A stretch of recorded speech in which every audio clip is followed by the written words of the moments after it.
How does your product use or challenge conventions? So obviously our film is of the horror genre, so we took the effort and the liberty to include multiple horror genre conventions. And one of these is the high-pitched sounds that we used in our soundtrack. So obviously I was the one who made the soundtrack, so I was able to incorporate the use of pianos and violins to really create that dramatic feel and to build up the tension so the audience knows that something is about to happen. Also, we also challenge some of the stereotypes of horror films. So our antagonist is completely invisible and he's never seen on camera.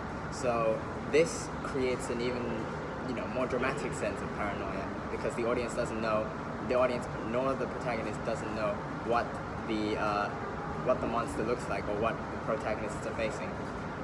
As well as that, I think that the portrayal of Asian actors, because obviously all our production crew is consisted of Asians, I think that it's a step forward in diversity in the film industry, and I think that's really addresses the wider issue of diversity in major film industries like Bollywood and Hollywood, for example. So I think that's a good step in the right direction.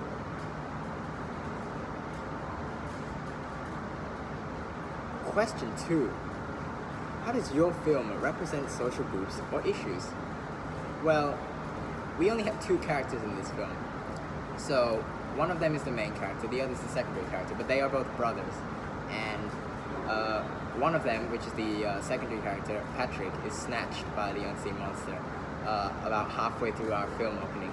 So the fact that he's snatched during this film opening kind of highlights the sense of, the topic of isolation and loneliness, because now that his brother's been snatched, the main protagonist Joe is all alone and he doesn't know what to do because his brother's gone, and he just feels quite crippled inside because of the fact that his brother is the only family he's got in the house at the time, and the brotherly love is very strong between them and the connection is very strong. And we portrayed this very strong connection by including the use of a picture frame, as you can see in the first 10 to 15 seconds of the film opening.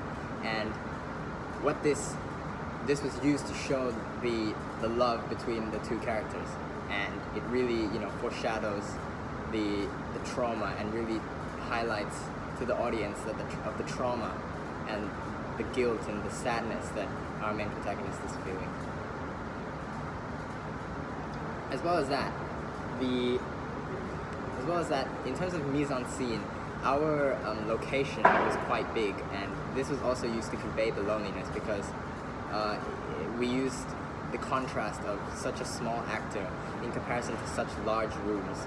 So it kind of, had that feeling of emptiness and vastness associated with it. Alright, that's question 1 and 2 done.